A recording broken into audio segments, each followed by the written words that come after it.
Richard Schaefer here. You know, big fights, Canelo Alvarez and Erislandy Lara. How did that get put together? Well, Canelo came to the office and wanted to know, we were discussing opponents. I had actually prepared a list of about 10 names, some of them available, some not, but just sort of like go through the framework on who is there as potential opponents, and he cut me off right there and he said, no, I want Lara.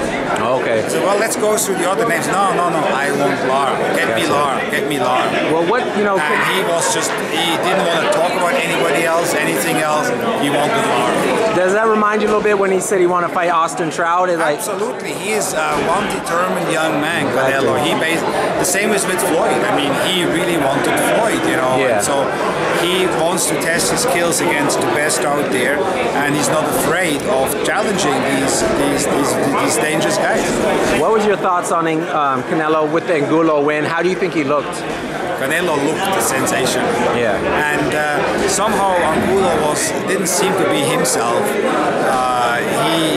He was never quick, but I think he was even slower than he usually was, and his punches were very short. There was not really much leverage behind him, so I was surprised.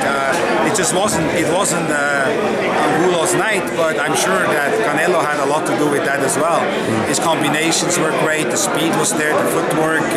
He was not going to be denied that night. What about Erislandy Lara? The way he fought Austin Trout and won, if he fights like that against Canelo, what trouble does he present? Serious trouble. I mean, if the same Lara shows up who fought Austin Trout, I think Canelo is in serious trouble. You saw as well in the Angulo fight, when Lara fought Angulo, he got dropped, and he showed the heart and the will to come up and obviously ultimately beat Angulo. So he is one dangerous fighter. I think it's a big test for Canelo, and my hat goes off to Canelo. And I know Lara has been pushing for this fight, so here it is. It's going to be his opportunity.